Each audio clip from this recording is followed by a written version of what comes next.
Muito boa noite, queridos amigos. Estamos aqui de volta em mais uma live aqui no canal na Rai TV, Rede Amigo Espírita, com mais um programa Polêmica Espírita. Esse é o nosso programa de número 128. E estamos aqui, como sempre, muito bem acompanhados do nosso querido amigo e confrade Paulo Neto, que fará o estudo sobre o importantíssimo tema Anjos e Demônios na Bíblia. Boa noite, Paulo Neto. Boa noite, Arthur. Boa noite a todos aí que já estão na live, a Sheila e o Sérgio. Pois é, rapaz, você vai surpreender hoje, tá? Com esse tema, tá? Mas é algo que a gente já tem feito há muito tempo, tem trabalhado e até não sei porquê, Arthur, que eu não te sugeri que a gente fizesse essa live antes, entende? Aham. Mas eu acabei precisando de fazer esse tema aí recente, eu podia levar para o Polêmica Espírito, que tem a cara do nosso objetivo. Eu acho que vai esclarecer muitas pessoas a respeito de como esses dois temas são tratados dentro da Bíblia e vai surpreender muita gente, com certeza. Muito bom. Lembrando, né, que esse tema, né, foi muito bem tratado, né, e abordado pelo próprio Allan Kardec, né, nas obras fundamentais da doutrina espírita, explicando, né, essa questão dos anjos e demônios à luz do espiritismo. E aí Paulo Neto veio nos trazer essa abordagem bastante profunda, falando sobre essa questão de anjos e demônios na Bíblia. Então eu já vou subir com o material que Paulo Neto nos trouxe na noite de hoje. Aí está. Muito bem. Vamos lá ou não? Pode começar. Então tá. Vamos começar lá. Bom, a nossa frase inicial é uma frase que está lá no livro dos médios, né? Eu até cortei um pouquinho dela para ficar mais resumida, mas Kardec diz o seguinte: os anjos são almas que alcançaram o último grau da escala. Os demônios são simplesmente a alma dos maus, ainda não purificadas. Bom, essa é a nossa realidade, né? Todo dia tem esse que disputando para ver quem que nos acompanha hoje, né? É, Arthur? Os dois disputando. Então, nós temos tanto o anjo da guarda, que nos incentiva a fazer o bem, quanto os espíritos maus, que nos incentiva a fazer o mal mesmo, porque isso, de certa forma, atrasa a nossa vida. Então, essa é a realidade nossa, de todo mundo, e aí todo mundo sofre influência, tanto de um quanto de outro, e daí que aqui a gente sempre fala, né, Arthur, que este é um dos motivos que todos nós sermos médios, né? Que o pessoal não aceita, mas esse é o principal, tá certo? Bom, vamos ver aqui alguns textos da Bíblia, né? E aqui muitas vezes nós vamos misturar Novo com o Antigo Testamento, não tinha uma sequência muito lógica aqui, não, porque à medida do interesse eu fui trabalhando um ou outro, ou às vezes lá na frente eu falo do Novo Testamento e jogo um do Antigo, então, mas o importante é que a gente está trabalhando com textos dentro da Bíblia. Então, nós vamos pegar o livro de Gênesis, por exemplo, no capítulo 19, vai falar assim: ao anoitecer, 2 anjos chegaram a Sodoma. Ló estava sentado à porta da cidade e, ao vê-los, levantou-se para os receber e prostou-se com o rosto por terra. Essa atitude de prostrar com o rosto por terra é uma coisa interessante, você vê em vários textos da Bíblia, porque é como se fosse uma reverência que se faz aos espíritos. Daqui, por exemplo, nós vamos ter lá no primeiro livro de Samuel, quando narra a invocação lá de Saul, do espírito de Samuel, ele se apresenta e Saul faz exatamente esse gesto, ó, postou-se com o rosto em terra, tá vendo aí na imagem? Para exemplificar. Então, isso é muito comum lá na Bíblia. Então, eu não sei, talvez seja esse um dos motivos que Moisés tenha proibido o pessoal entrar em contato com os mortos, porque tratando os mortos como quase deuses, como se diz, né, entre aspas, e aí, pessoal, vocês não são diferenciar o Deus verdadeiro dos outros deuses, é melhor vocês não mexerem com isso mais, tá certo? Aí, agora vamos lá voltar ao texto. Então, disse lá, e disse Senhor, então é Ló, né, falando para os 2 anjos: senhores, fique hospedado em casa do seu servo, lavem os pés e pela manhã continuarão o seu caminho. Foram para a casa dele e entraram. Ló preparou uma refeição, mandou assar pães sem fermento e eles comeram. Lá na frente nós vamos falar alguma coisa desse negócio de comer. Mas o interessante aí nesse texto é que começa a falar dois anjos e depois viram dois senhores. Por quê? Nós vamos ver isso aqui mais na frente, vamos ver que essa ligação, tá? Só estou chamando a atenção, mas a gente vai ver essa ligação mais para frente aí, vocês vão entender por que a gente está querendo chegar, tá bom? Agora vamos lá, então. E aí a gente tem uma preocupação muito grande quando a gente trata com texto da Bíblia, das Bíblias de uma forma geral, porque a gente tem várias traduções, muitas vezes para saber o que os tradutores falam daquela passagem, que informações que dá, ou que explicações. Então, é na Bíblia Shed, falando desse texto assim, tais homens eram, na verdade, anjos que, pela aparência, não se distinguiam prontamente dos homens. Percebeu agora o porquê que dois anjos virou dois senhores?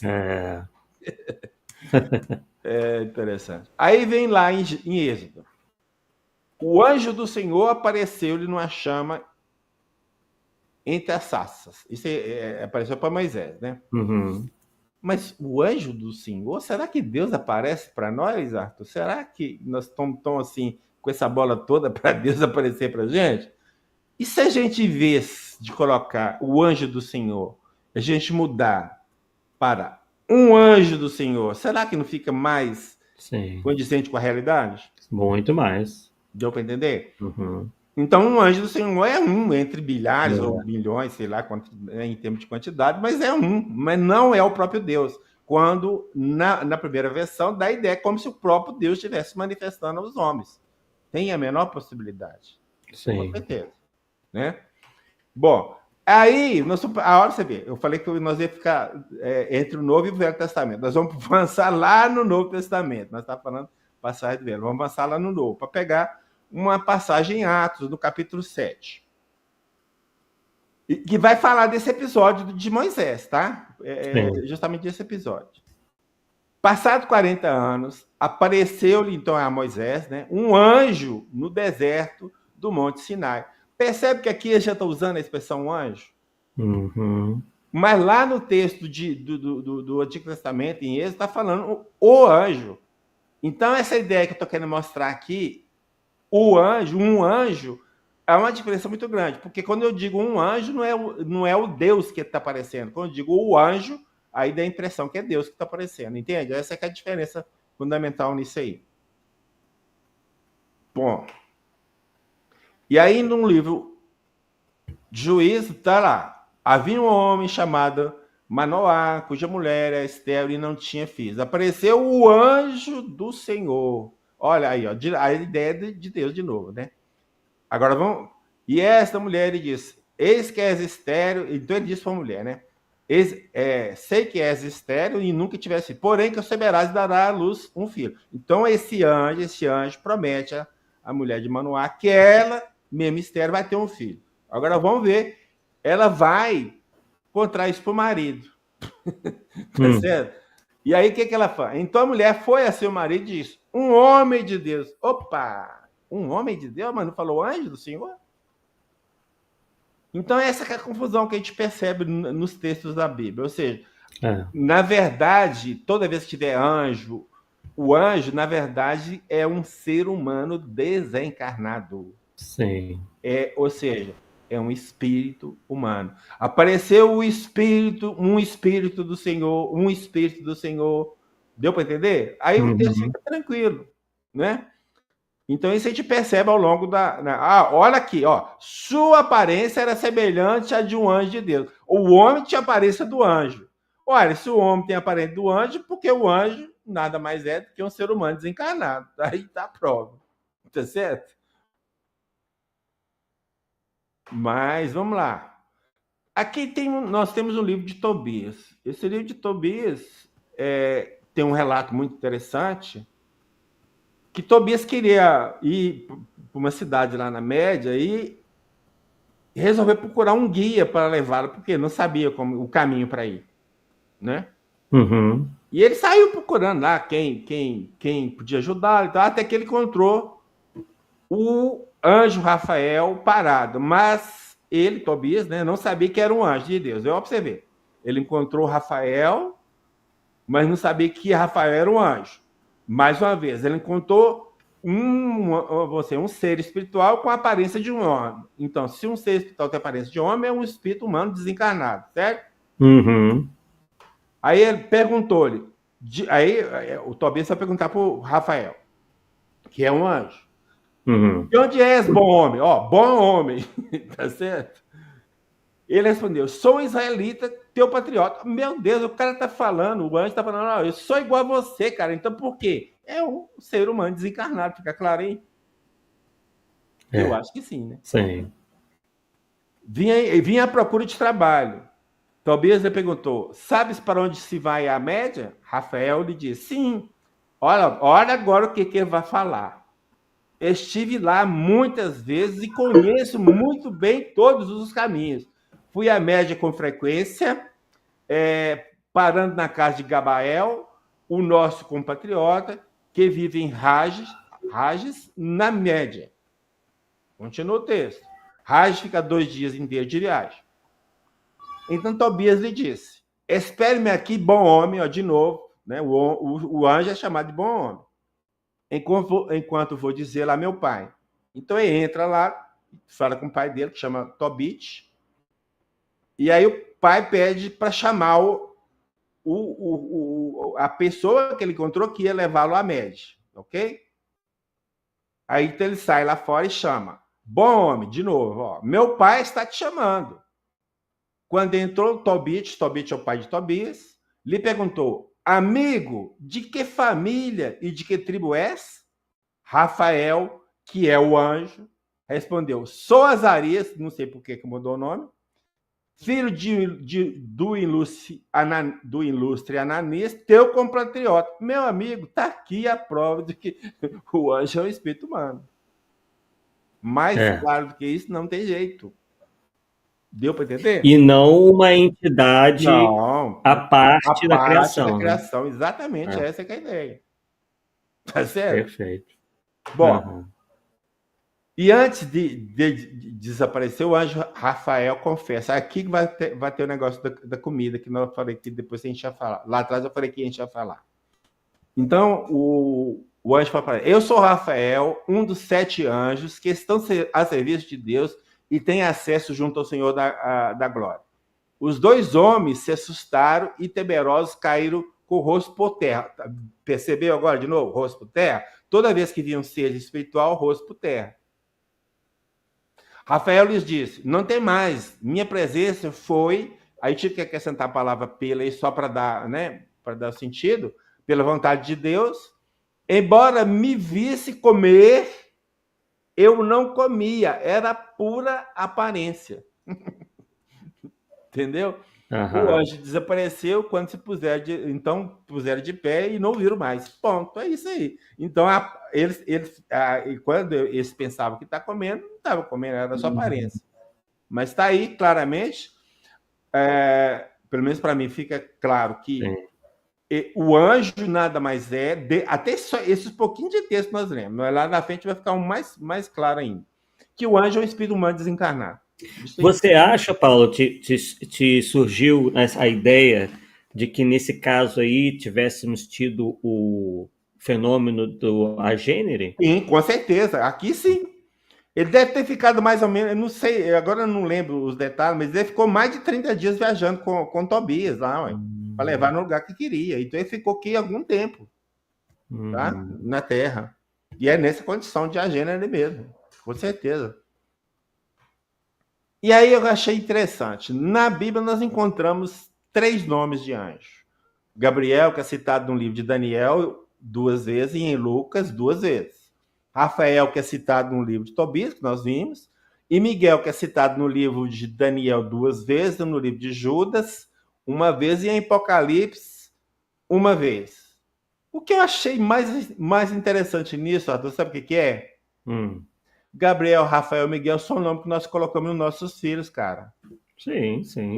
Para ser o nome de um anjo, tinha que ser um nome que eu não conseguia nem ler, cara. Deu para entender? Deu para entender? Não conseguia ler, cara. Como é que eu vou ler um nome desse? Não tem jeito, cara. Dobra a língua, pronto, vai ficar dobrado, então estou nas caras. E aí nós vamos buscar uma informação do Pastorino, Sabedoria do Evangelho, que ele vai falar para nós que Gabriel, em hebraico, significa o quê? Homem de Deus. Cara, o que é isso? Homem de Deus. Então tá aí, as informações estão aí, estão ficando. Pelo menos para mim fica claro que os anjos são seres humanos mesmo, não tem outra explicação. E aí, veja bem, agora nós vamos para o Novo Testamento. Tem uma lei lá no livro Levirinato, aliás, Levítico, que chama Levirinato. O que é isso? Essa lei obriga a mulher a casar com o irmão do marido, caso esse marido tenha morrido e não tenha deixado filho, ok? Uhum. Então, se nesse segundo casamento nascesse um filho, era considerado como filho do primeiro. E aí eles propõem para Jesus uma situação seguinte, ó, essa mulher casou com o primeiro, morreu o primeiro, o segundo, o terceiro, ela casou com 7 irmãos. E eles ficaram preocupados. Assim, lá do lado de lá vai ser mulher de qual deles? Perguntaram para Jesus. Entendeu? Uhum. Aí Jesus diz o seguinte, os filhos deste mundo casam-se e dão-se em casamento. Mas os que foram julgados dignos de ter parte no outro mundo, ou seja, no plano espiritual, e na ressurreição dos mortos, não tomam nem mulher nem marido, como também não podem morrer. São semelhantes aos anjos e são filhos de Deus. Olha, então os homens que morrem são semelhantes aos anjos? Está dando para entender agora a ligação de novo? Porque os anjos são seres humanos. Uhum. Tá certo? Tão claro, né? Tá, isso é claro.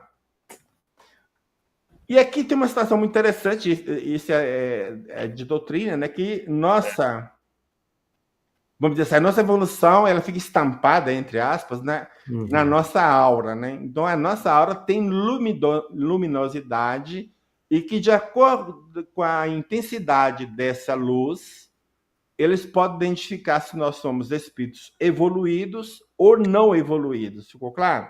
Uhum. Isso é tradição. Até mesmo a gente fala assim, de uma forma assim, instintiva, só, o espírito de luz, né? Entendeu? Ele fala assim, ou seja, o que nós estamos querendo dizer? Um espírito superior, um espírito elevado, tá certo? O espírito das sombras, aí nós estamos falando, deu para entender? Ele já fala naturalmente, usa, melhor dizendo, naturalmente essas expressões, e é justamente isso, e realmente é fato, né? Então, a base disso está lá no livro Céu e Inferno, onde Kardec coloca isso de uma forma muito tranquila. Então, o espírito possui uma propriedade luminosa, tá vendo? Que as qualidades da alma ficam nessa propriedade luminosa. Então, a intensidade da luz está em razão da pureza do espírito. Olha para você ver. Então, a luz irradiada por um espírito será tanto mais viva quanto maior o seu adiantamento. Uhum. Aí você lembra lá daquele registro e tem lá que Paulo indo para Damasco, viu Jesus no caminho. O que aconteceu com o Paulo? Que acaba se convertendo. Ficou 3 dias cego. Olha você ver. Imagina a luminosidade de Jesus, né? Aí foi muito legal isso aí. Bom, aí vamos voltar lá no momento em que, no Novo Testamento, no momento em que Jesus já tinha sido enterrado, aí no domingo de manhã as mulheres vão lá para dar a impressão que vai completar os rituais para o sepultamento e tudo mais.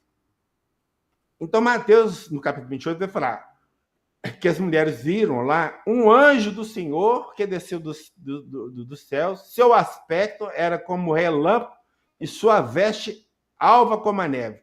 Veste alva como a neve, não é radiação lá, não? Da luminosidade? É ou não? Sim.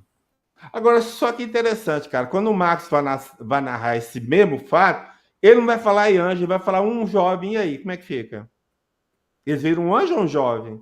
Ou esse anjo é um jovem desencarnado? Com a aparência do jovem, né? Para que eles podem adotar a aparência que melhor, né?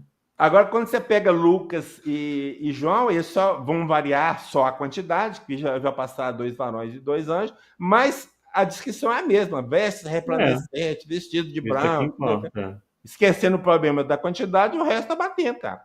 É. Entendeu? Uhum. Então apareceu um espírito humano iluminado, né? E foi ele assim, porque uma coisa interessante também que a gente percebe nos relatos, Arthur, que a gente rejuvenesce quando desencarna. Então as pessoas velhas tomam a aparência de pessoas novas. Aí, ó, vi um jovem, entendeu? Uhum. Então tem isso também, né? É. Bom, e aí, olha um outro caso interessante em Atos. Certo dia, lá pelas 3 horas da tarde, Cornélio teve uma visão.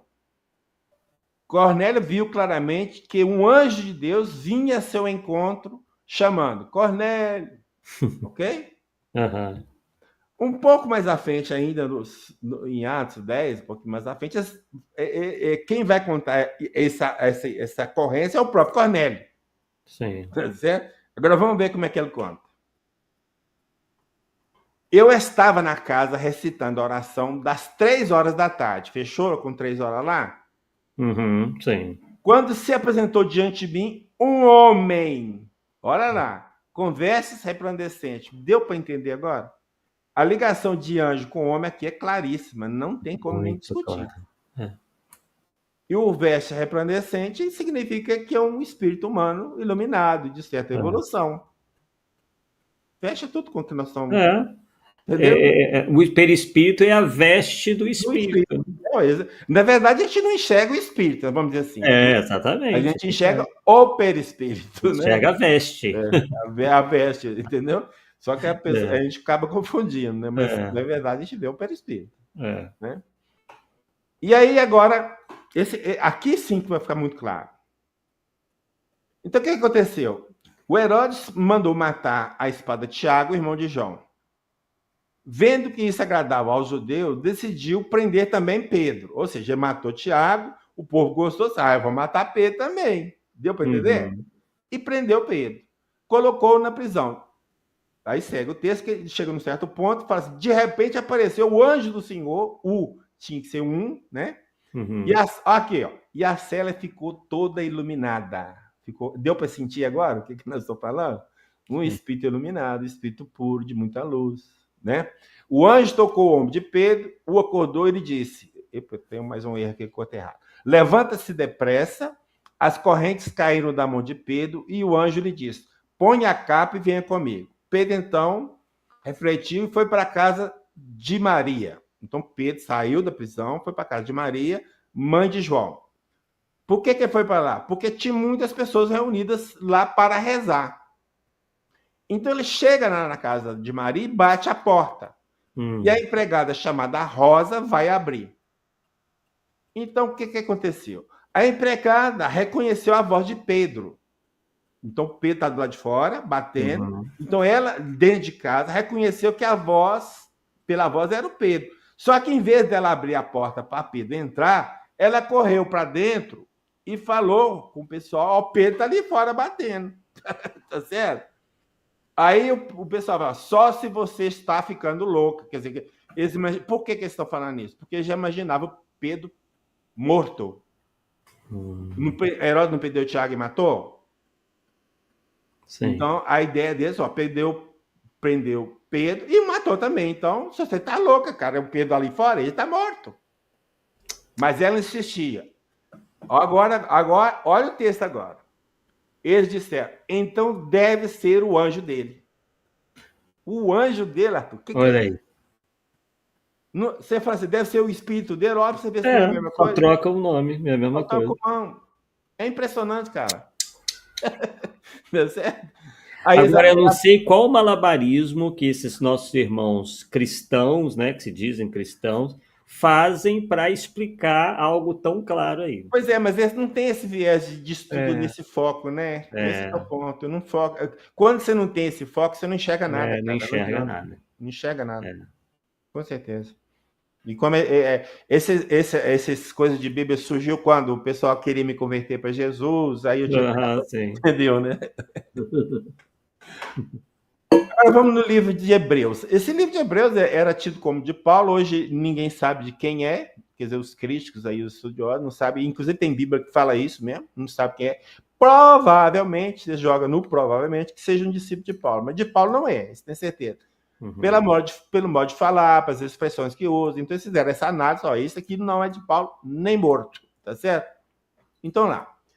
Aí lá no livro de Hebreus nós lemos o seguinte: a qual dos anjos Deus disse uma vez: sente-se à minha direita, até que eu coloque seus inimigos como estrado para os seus pés.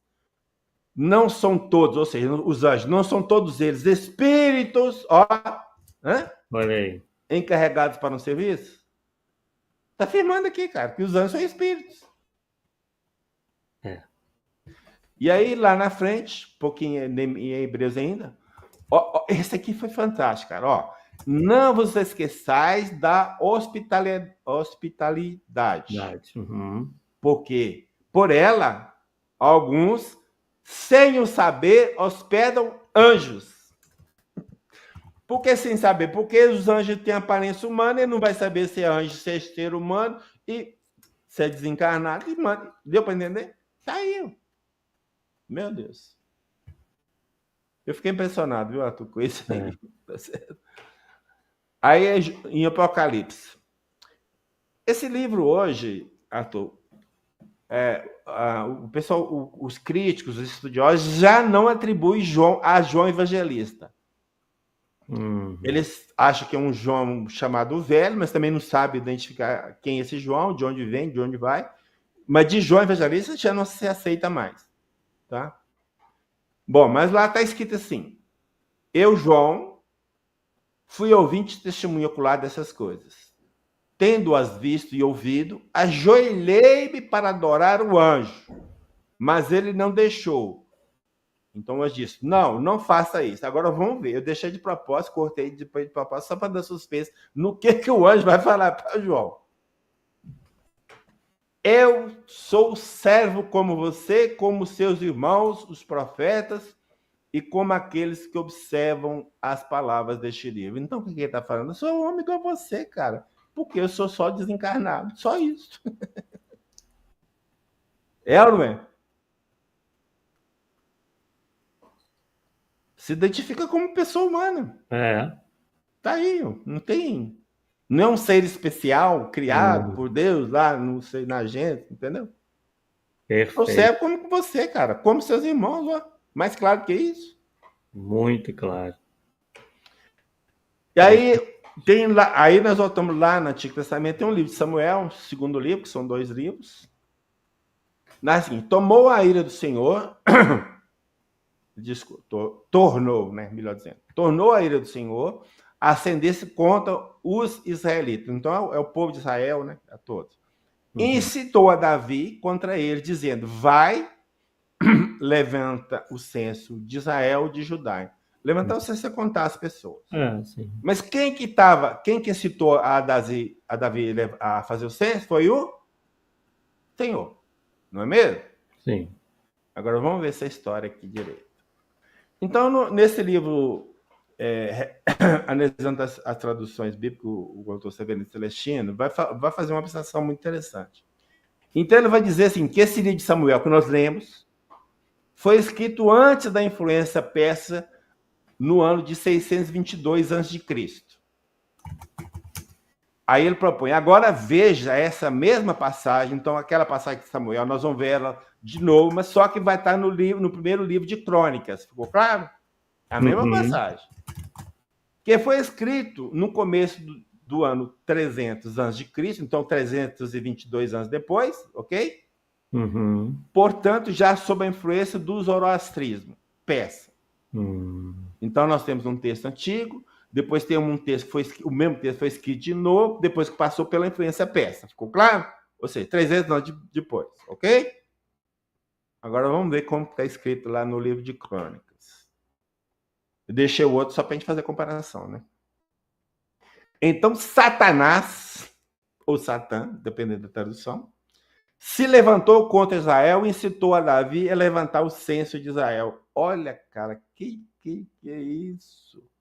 O que era Senhor lá na primeira narrativa virou Satanás. E aí? Como é que você explica isso, Arthur? Satanás, anjo de luz? Uai, Satanás Não, é seria anjo de Lúcifer. luz. Lúcifer que é o anjo de luz, e Satanás é Satã. É Satã. Eita, mas que confusão. Deu para entender? E aí, na Bíblia básica, que é uma Bíblia católica, vai falar: este é o único lugar no Antigo Testamento que lemos Satanás como nome próprio, sem artigo. Em todos os outros lugares, mesmo quando designa um ser bem determinado, aparece com artigo com o significado de o adversário. Então, na verdade, Satanás não é uma pessoa, é alguém que exerce a função de adversário, de um acusador, né? Lá no júri tem o... como é que chama o cara que acessa essa função? Tem um lá, eu esqueci. Não entendo muito bem. No júri popular tem alguém que exerce essa função de acusar o réu e o advogado dele defender. Então fica sempre aqui. Promotor? Então, eu não sei assim? se é promotor, cara. Eu não sei se é promotor ou defensor, sei lá. Alguma desses caras aí. Mas tem alguém que exerce essa função, certo? Certo. Bom, então veja bem o seguinte, que de o Senhor passou para Satanás. Olha para você ver que, né? Aí nós vamos ver lá nessa revista Religiões, vai falar que tem um artigo lá chamado Assim Falou Zaratustra. Que é um outro nome de Zoroastro. Zoroastro, né? Eu pus lá embaixo para ficar claro, né? Bom, aí essa jornalista Raquel Beiro vai falar assim: a religião de Zaratustra também influenciou muito o judaísmo no período pós-exílio, entre os anos de 538 a 63. Lá embaixo, agora a nota, né? Nesse período, os judeus tiveram dominado pela Babilônia, pelos persas, pela Grécia e, finalmente, por Roma, pelos romanos. Ficou claro? E não tem povo nenhum que passa por essa situação de estar subjugado por um outro povo que não assimile a cultura ou parte da cultura desses dominadores. Então é isso que ele está falando, que essa época que os persas dominaram o povo judeu, eles absorveram cultura, julgando nos textos judaicos a crença de anjos e demônios. Porque lá nos persas que tem o Deus do bem e o Deus do mal. Lembra disso? Então a influência está aí. Então a partir daí que os textos judaicos começaram a falar mais em anjos e demônios, e esse tempo está persistindo até hoje. Então a influência persa, não tem nada a ver com crença deles mesmo, né? Do judaísmo. E aqui nós temos um livro de Jó muito interessante. E aí vai aparecer o Satanás aqui de novo. Então, no Jó, no capítulo 1, versículo 6 a 12, o texto começa relatando que os filhos de Deus vieram apresentar-se perante o Senhor. Então, eles imaginavam a corte de anjos, e esses anjos vieram encontrar com Deus, né? Aquela assembleia dos anjos de Deus, vamos dizer assim. E entre eles quem? Entre os filhos de Deus, veio também Satanás. Cara, então Satanás era um anjo de luz, cara. Aí, que eu falei no início. E aí, o Satanás e Deus começam a conversar. Deu para entender? E aí ele vai assumir uma função de acusador, de acusar. Vamos lá para você ver. O promotor, como bem lembrou aqui o Rogério. É isso aí. Bom, foi bom ter explicado, porque eu fiquei sem saber o nome, sem lembrar. Aí Deus pergunta: de onde vens? Aí o Satanás responde: venho de dar uma volta pela terra andando a esmo. Aí Deus, todo orgulhoso: reparaste, meu servo Jó? Na terra não há outro igual. É um homem íntegro e reto, que teme a Deus e se afasta do mal. Aí o Satanás responde: é por nada que Jó teme a Deus? Porventura não levantaste um muro de proteção ao redor dele? Ou seja, Jó é desse jeito que você protege ele. Tá certo? ao redor dele, de sua casa, de todos os seus bens, mas estende a tua mão e toca os seus bens. Eu te garanto que ele te lançará maldições em rosto. Aí o Satanás fala assim, ó, você protege, ele é a seu favor. Tira o que ele tem para você ver, para ver o que acontece. Aí Deus responde para ele, pois bem, tudo que ele possui está em teu poder, mas não estenda a tua mão contra ele. Ou seja, você pode fazer o que você quiser, mas não tira a vida dele. Aí ele tirou os bens todos dele lá, os gados, diabas quatro. Essa que é a história. Por causa de uma disputa entre Deus e Satanás, o Jó amargou a pobreza, ficou leproso. Tá, cara. Deu para entender? E aí, em nota de rodapé na Bíblia Peregrino, essa é de cunho católico, vai falar justamente desse texto. Deus tem sua Assembleia Celeste de deuses inferiores ou anjos, com os quais faz reuniões periódicas. Não sei como é que eles descobriram isso, mas descobriram, tá, Arthur? Talvez para decidir a sorte dos mortais. Entre eles, há um que representa uma espécie de oposição, que gosta de criticar e ainda procura que os fatos justifiquem sua crítica. A função de acusador aqui, percebe? Uhum. Como um policial, dá voltas inspecionando para poder informar sobre os desmandos cometidos lá embaixo na Terra. Este personagem é o Satã, com o artigo. Essas ideias ampliadas nas religiões do Antigo Oriente, agora, presta atenção, foram parcialmente recolhidas na Escritura. Então, o tradutor está falando, ó, essas ideias dos persas foram incorporadas dentro das Escrituras dos judeus. É isso e ponto. Está aqui a origem de Satanás, de demônio e tudo mais. E o autor as incorpora livre e audaciosamente a sua ficção narrativa. Não confundamos o Satã dessa narração, aí agora isso começa a explicar, tentar contornar. Deu para entender? Uhum. Com nossa imagem e concepção do demônio e do anjo caído. Ah, olha aí. Costuma aparecer. Que odeia a Deus e suas obras. O Satã não é uma afirmação teológica, mas um personagem funcional no relato. Então não é uma pessoa, né? É uma função, né? Mais ou menos daqui que nós falamos. E se continuamos perguntando a que corresponde, na realidade, o autor do livro, de Jó, né? Não nos responde, então não fala o que é, né? Abandona as nossas suposições. Agora, então é o seguinte, veja bem, o que é um anjo? Todo mundo vai me falar que um anjo é um espírito evoluído, um espírito puro, não é isso? Sim. Agora, eu quero saber como um espírito puro vai cair ou vai decair, seja lá o termo que você queira usar, e passa a odiar a Deus. Não tem como, impossível. Não ser retroágil. Não tem no retogada, a estação lá atrás, cara. E quanto mais evoluído, mais ele entende Deus, mais ele ama Deus, ele quer só fazer o bem, só agradar a Deus nas obras que ele faz, então não bate, como diz o outro, não bate.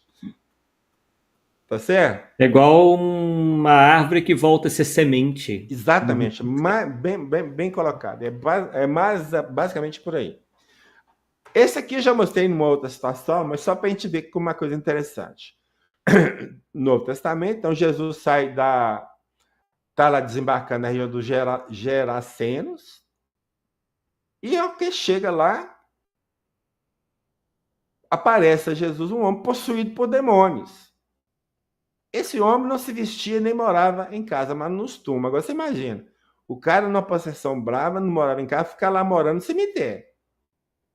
E mais ainda, os parentes dele, para proteger, colocavam correntes e algemas. Ele, esse homem possesso, arrebentava as correntes. Então, imagina a força descomunal que ele adquiria para arrebentar a corrente.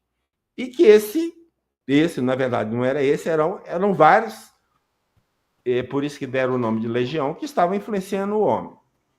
Agora, há um detalhe interessante aqui que eu quero chamar a atenção. Deu para entender? Então, dentro do contexto, o espírito mau tem significado de quê? De demônio. Então, nessa época, espírito mau era demônio, não demônio desses que a teologia acabou criando, sabe? Um anjo decaído, não sei o que tem. Voltado ao mal eternamente. Exatamente. Olha pra você ver. O próprio texto. Outras passagens do Novo Testamento não dão essa mesma ideia. Essas passagens, essa que eu acabei de estar tá aí entre essas 5, mas tem mais 4, cara. Né? E o que acontecia naquela época, lá, ou pelo menos logo depois que Jesus morreu, né, e subiu aos céus, entre aspas, Atos vai contar o que aconteceu ali, né? Então lá tem esse relato que vai falar que tinha alguns exorcistas judeus ambulantes. Ora, se tem exorcista, então esses exorcistas tiravam os demônios das pessoas, não é isso? Então, alguns desses exorcistas judeus tentaram invocar o nome de Jesus sobre os que tinham espíritos malignos. Cara, então não é demônio, não é espírito maligno, cara. Que isso?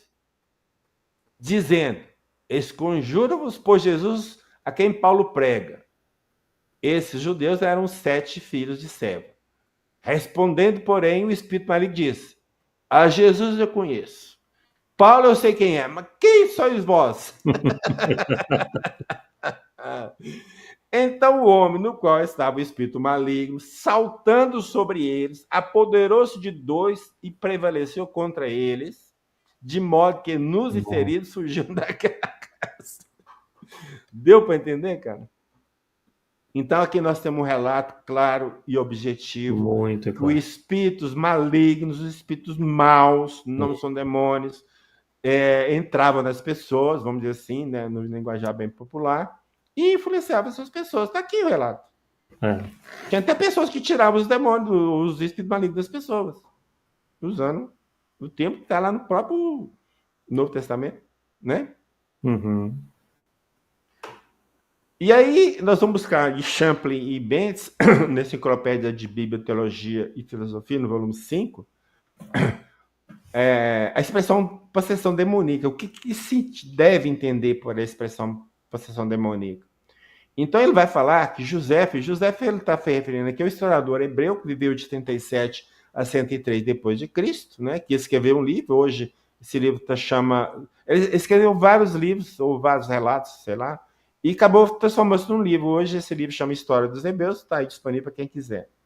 Então ele está falando que José pensava que os demônios eram os espíritos homens maus que depois da morte voltavam a este mundo. Cara, nós estamos falando de alguém que entendia de cultura dos judeus, e era judeu, que é Joséfo.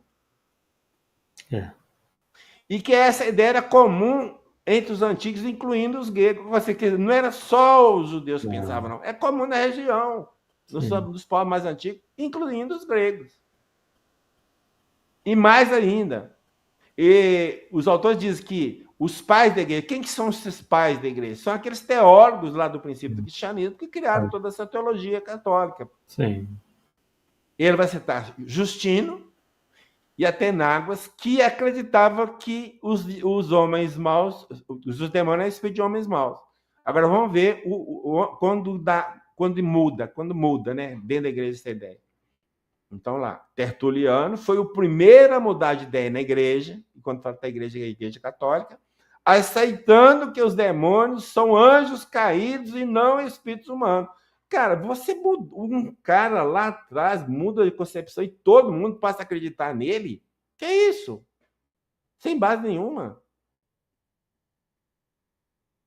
Então, na verdade, por que na igreja católica se acredita tanto em demônio? Porque o Tertuliano achou que os espíritos maus eram demônios.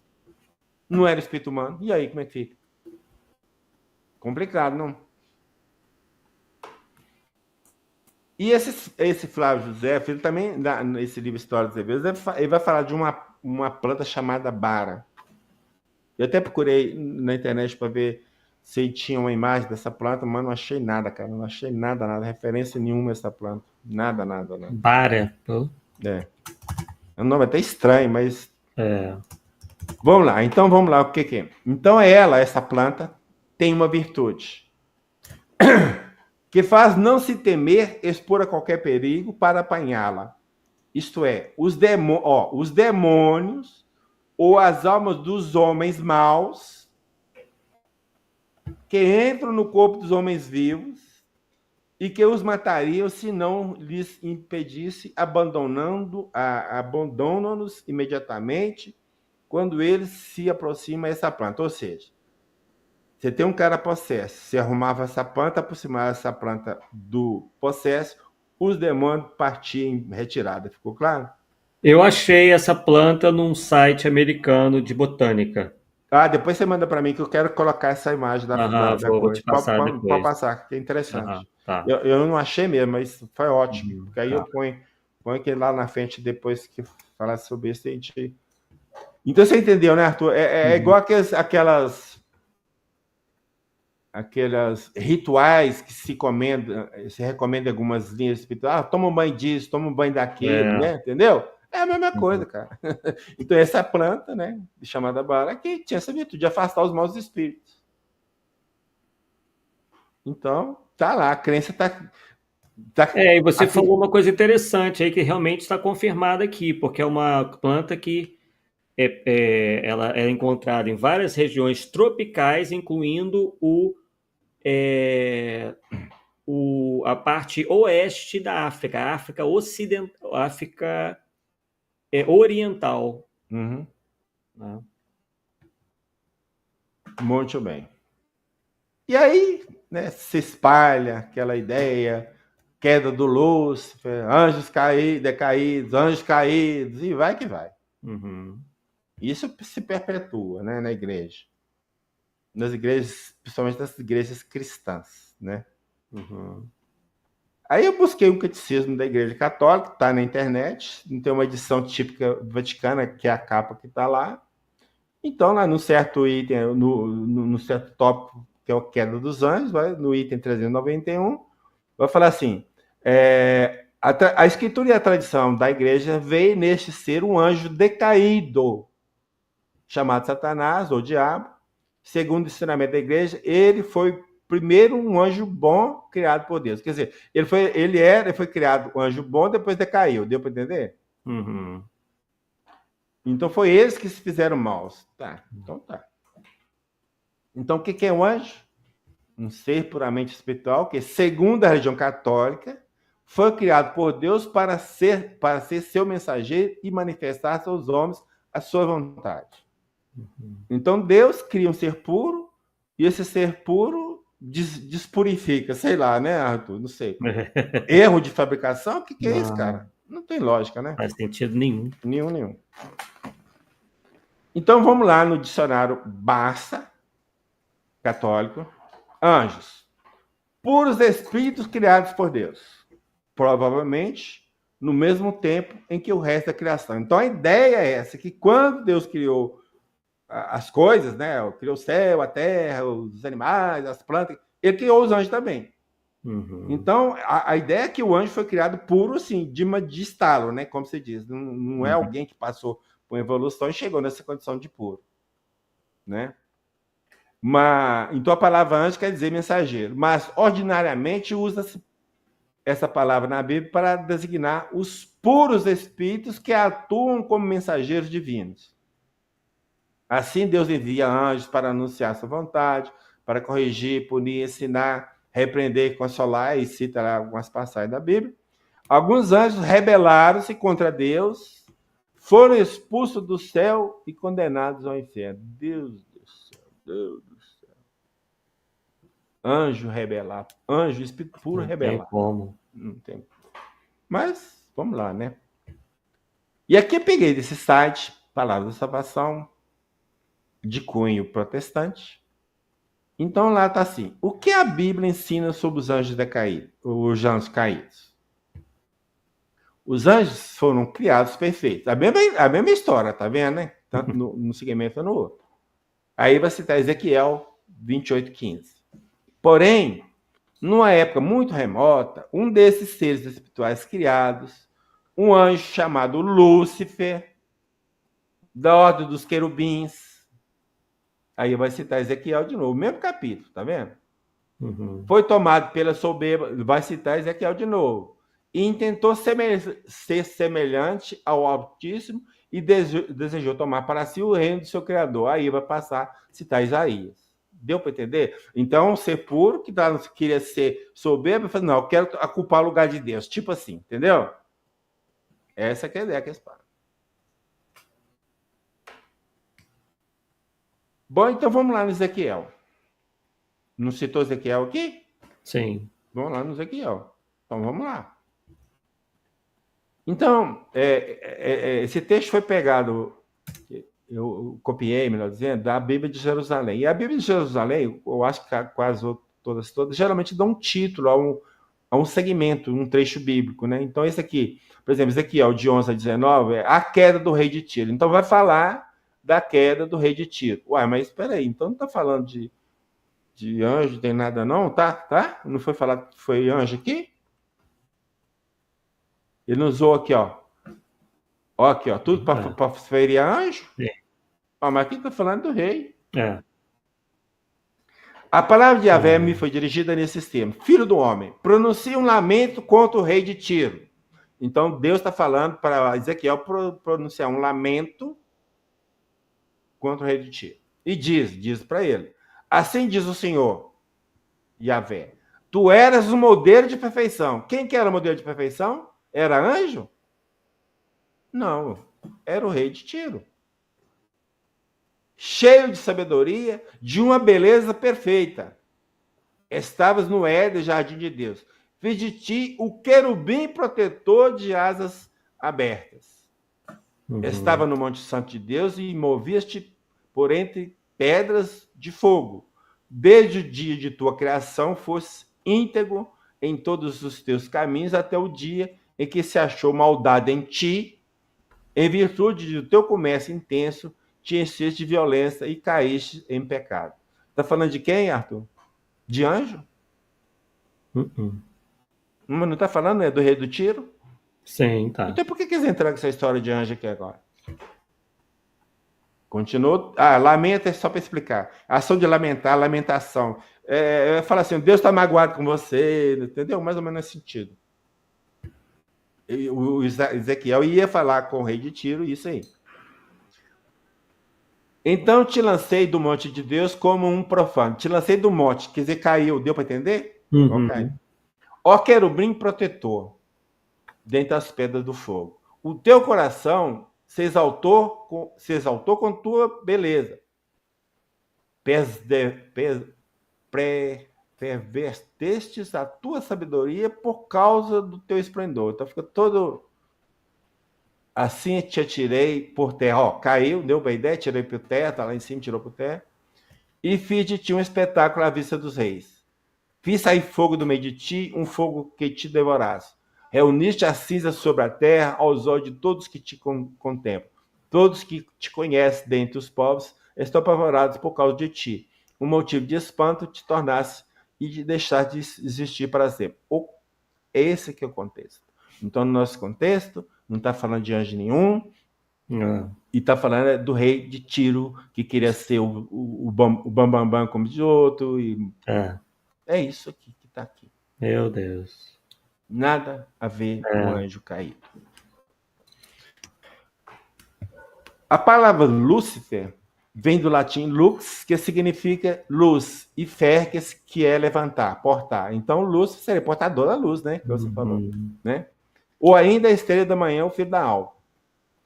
Peraí, o cara que é portador da luz vai virar um anjo de sombra, cara? Que é isso? Me ajuda aí, cara. Me ajuda aí. De jeito nenhum. Tem lógica. Agora eu vou pegar vocês. Já viu isso aí mais em algum lugar? Sempre te vê, né? Nas revistas que falam de povos antigos, sim. que falam de templos, de palácios, sempre essa figura, né? Tem. Tem ideia de que é isso? Não. Não? É isso. Isso é um querubim, então. Exatamente. E não sou eu que falo, tá, Arthur? Então vamos lá. Querubim, só para pegar a definição do dicionário, anjo que possui grande conhecimento, é também um símbolo de sabedoria e de justiça. Os querubins se classificam logo abaixo da ordem dos anjos. Então, eles classificam os anjos em várias ordens, e o querubim é uma das ordens. E aí eu tentei achar alguma coisa a respeito disso. Então, você vai ver que na terceira hierarquia, a primeira linha de cima, aí, ó, serafins, querubins. Então, seria, dentro da terceira hierarquia, o segundo em grandeza, entende? Certo. Até acho que esse primeiro, segundo, terceira hierarquia, eu acho que para mim está ao contrário. Tinha que ser terceira, segunda e primeira.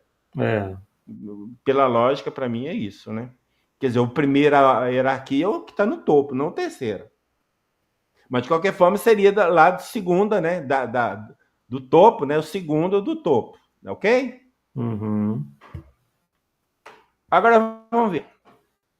Nós temos a Bíblia Sagrada Vozes e fomos lá nas notas de rodapé.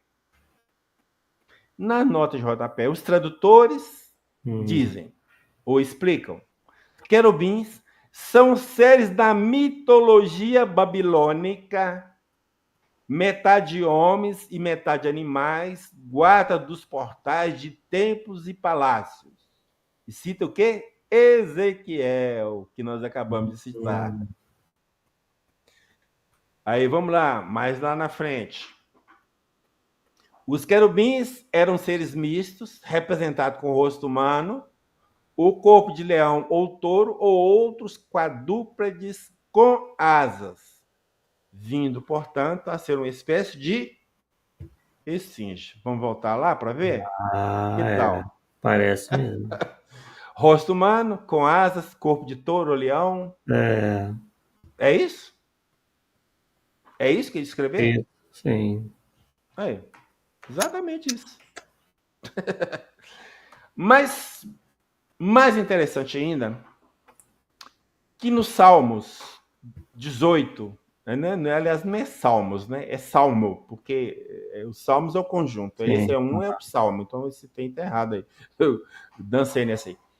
No Salmo 18, que é igualzinho, o texto lá é igualzinho ao segundo livro de Samuel, no capítulo 22, versículo 10 e 11. Ok? Sim. Então, ou seja, são duas passagens com o mesmo teor. Certo? Tá. Vamos ver o que a gente lê lá? Ele, se referindo a Deus, inclinou o céu e desceu, calcando aos pés escuras nuvens, cavalgou sobre um querubim e voou planando nas asas do vento. Para ficar claro, cavalgar é montar a cavalo. Então, literalmente, Deus montou num querubim. E aí? Nada a ver, não. Não tem nada a ver. Tá certo? A principal passagem foi citada lá, nós vamos ver agora. Você lembra de uma passagem que citaram Isaías? Sim. Então, a principal passagem é de Isaías. Então, a principal passagem bíblica atribuída a um anjo decaído, como deve ser interpretado?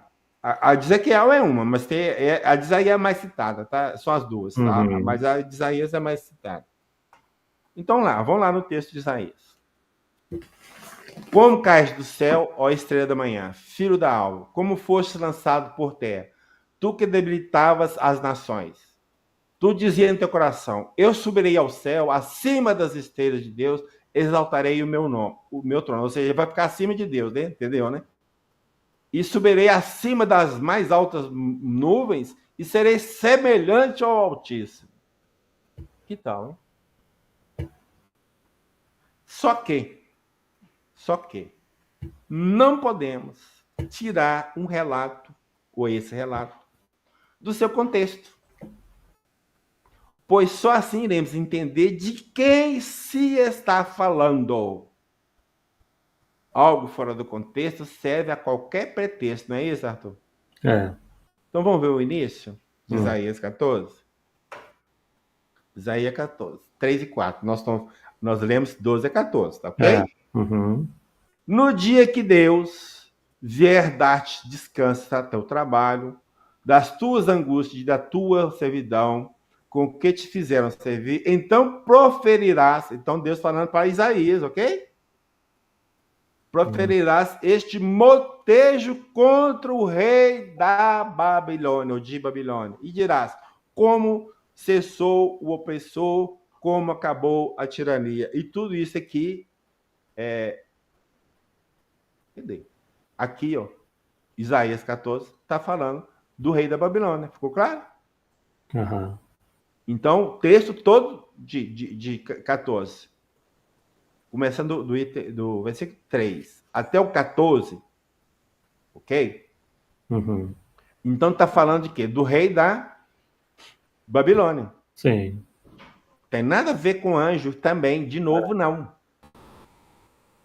Então, as duas passagens que eles pegam para sustentar a queda do anjo não tem nada a ver com anjos. São coisas que os profetas, que Deus pede aos profetas para fazer dois reis, o rei de Tiro e depois o rei da Babilônia. Somente isso. Nada mais do que isso. E aí vem na Bíblia Shed, uma Bíblia protestante, que tem uma nota a respeito de Isaías 14, 12. Caíste do céu. Então eu vou explicar a expressão caíste do céu, que está lá, né? Você lembra que nós, primeira coisa que estamos falando? Então ele diz que essa expressão é uma referência imediata que se aplica ao império da Babilônia, rebaixado depois de se exaltar. Então, o próprio tradutor da Bíblia está falando que aquela passagem de Israel está falando do império da Babilônia, o rei da Babilônia, que é a mesma coisa. Tem nada a ver com Satanás. E aí, assim, não se deixará de perceber aqui uma aplicação a Satanás que, ao se exaltar contra Deus, foi rebaixado até o inferno. Aí eu pergunto, uma aplicação a Satanás? Como assim? Ora, querem apenas justificar o injustificável. É isso ou não, Arthur? Então eles pegam um texto e sempre querem justificar um texto hoje. Ah, mas pode ser aplicado. Ah, mas deu para entender? Malabarismo danado. Nossa, cara, pelo amor de Deus. Tem nada a ver uma coisa com a outra. Mas como tem a crença em diabo e demônio, tem que aplicar aqui, tentar julgar o fiel aquela ideia. Geralmente eles não têm senso crítico, porque eles não deixam os fiéis criticar mesmo, não é? Às vezes tem, mas não deixa. Aí eles ficam aceitando o que as pessoas falam, exercício teórico de plantão passa. Aí voltamos lá no Russell e o Bentz de novo, o Shapley e o Bentz de novo. Eles vão explicar lá, então, Isaías 14, 12, versículos seguintes, né? Quer dizer, 12 seguintes. Então, esse trecho alude à queda de Satanás. Historicamente, porém, a referência é a derrocata dos poderes pagãos e de seus líderes. Os tiranos que se opunham a Israel, como o rei da Babilônia, aspiravam a ser como os deuses e se julgavam representantes dessas divindades, mas haviam caído no Sheol, no mundo dos mortos. Quando morrer, cair lá embaixo. E aí? Fecha com quem a gente está falando, que não tem nada a ver? Totalmente. Tá aí. E aqui é interessante, cara. Você sabe de uma coisa? Se a gente perceber, essa porta do céu está sempre fechada, não desce anjo nenhum para ajudar a gente. Mas em compensação, essa danada da de baixo está sempre aberta. O cara só vem aqui tentar a vida da gente. Mas é a porta estreita, né? Ah, caraca, meu. Que Deus é este, cara? Podemos então dizer que Deus, dentro desse contexto, né, é um sádico. Por deixar a porta do inferno bem aberta enquanto a do céu permanece fechada? Eu estou fazendo a pergunta. Você, como pai, nós, como pais, mães, aí, nós faríamos isso com o nosso filho? Quer dizer, dava uma missão para ele e arrumava um punhado de gente para atrapalhar a missão dele, para não deixar ele fazer a missão dele? Sei lá. Ai, sem chance. Bom, agora nós podemos falar alguma coisa da codificação, é só para entrar aqui. Tá certo? Que a coisa que Aqui muda de figura, meu amigo.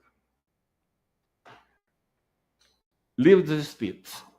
Os seres a que chamamos anjos, arcanjos, serafins, formam uma categoria especial de natureza diferente da dos outros espíritos? Então, porque a ideia... Por que está perguntando? Porque a ideia é que os anjos foram criados lá na criação como se já seres anjos, não entende? Prontos, puros.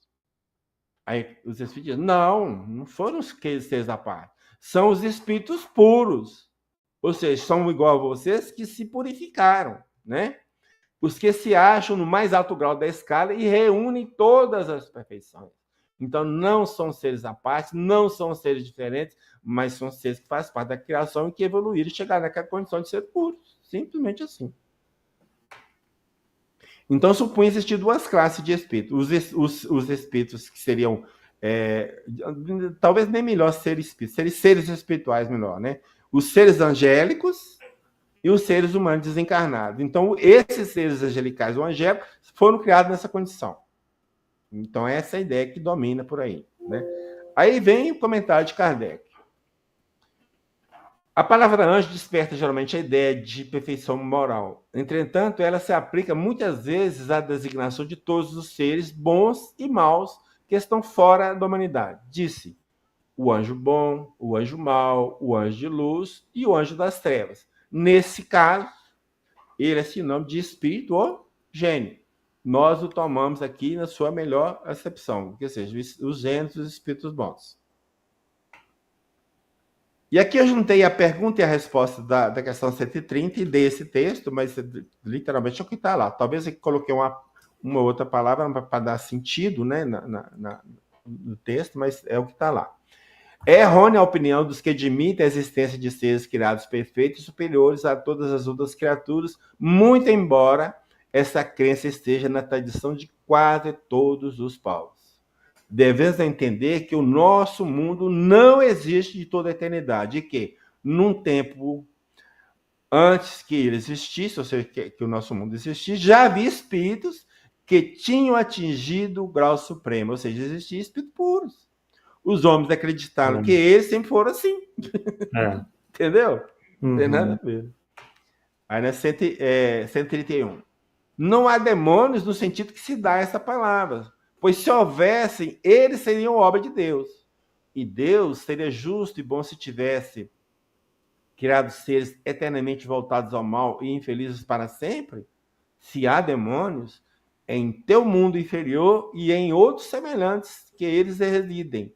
São esses homens hipócritas que fazem de um Deus justo um Deus mau e vingativo, e que julgam agradá-lo pelas abominações que cometem em seu nome.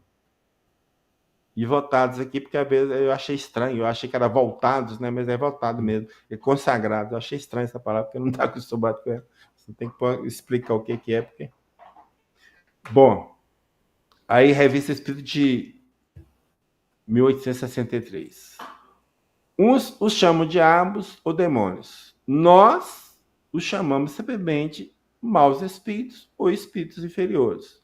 O que não implica uma melhor qualidade, mas o que é muito diferente pelas consequências, tendo em vista que a ideia ligada aos demônios é a de seres à parte, fora da humanidade e perpetuamente voltados ao mal, ao passo que não são outros senão as almas dos homens que foram maus sobre a terra, mas que acabarão por se melhorar um dia.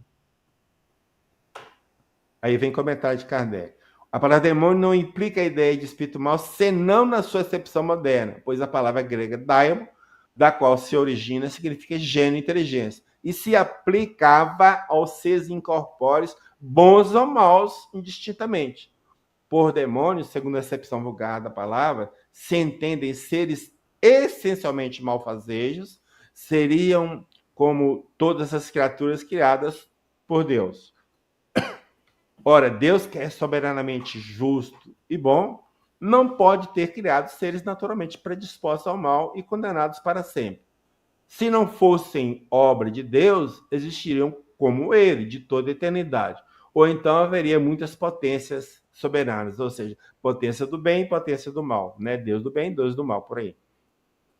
Os partidários dos demônios se apoiam nas palavras do Cristo. Certamente que não seremos nós quem conteste a autoridade de seus ensinos, que gostaríamos de ver mais no coração do que na boca dos homens. Mas estão bem certos do sentido que ele dava à palavra demônio?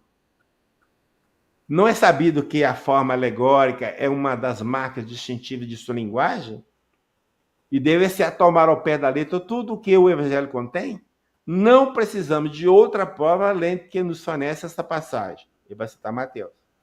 Logo após esses dias de aflição, o sol obscurecerá, a lua não mais dará sua luz, as estrelas cairão do céu e as potências dos céus, aliás, as potências dos celestes, o texto do aqui está estranho, as potências celestes serão abaladas. Em verdade vos digo que essa geração não passará sem que todas essas coisas se tenham cumprido. A geração passou, não aconteceu nada. As estrelas não caem do céu. A luz não se apaga porque a lua não apaga a luz porque não tem luz própria. E como é que fica? Lascou, né? Continua. Os homens fizeram com os demônios o que fizeram com os anjos. Da mesma forma que acreditavam na existência dos seres perfeitos desde toda a eternidade, tomaram os espíritos inferiores por seres perpetuamente maus. Pela palavra demônio se deve, pois, entender os espíritos impuros, que muitas vezes não valem mais do que as entidades designadas por esse nome, com a diferença, porém, de que seu estado é transitório.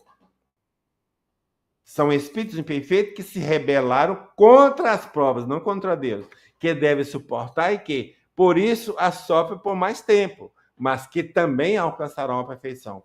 Poder-se, então, aceitar a palavra demônio com essa restrição.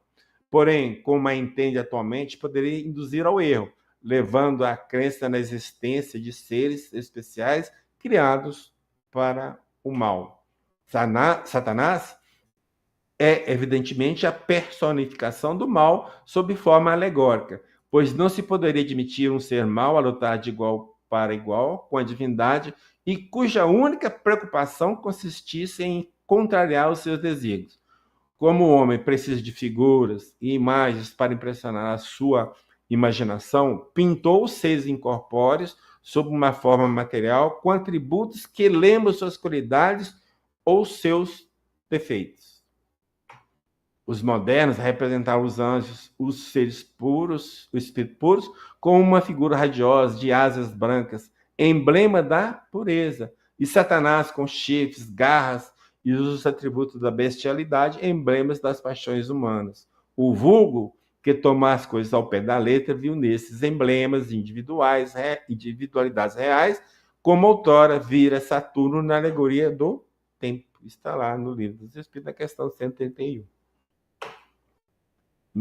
Os anjos são almas que alcançaram o último grau da escala, justamente que eu peguei lá no início.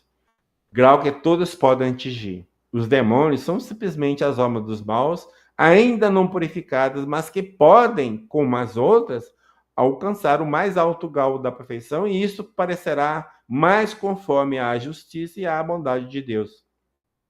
Ora, essas almas que povoam o espaço são justamente aquilo a que chamamos espíritos.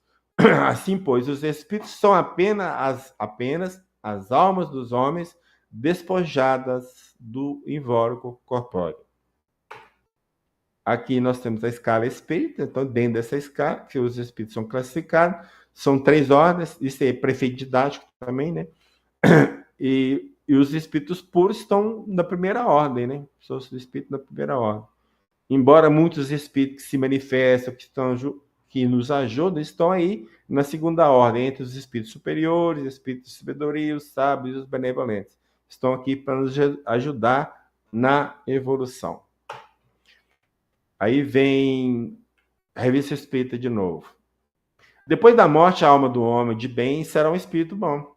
Do mesmo modo, encarnando-se um espírito bom, será um homem de bem. Quer dizer, o cara que é bom, morreu, vai para o mundo espiritual, continua bom. Se ele volta, reencarna de novo, ele continua bom, né? É isso que eu estou falando.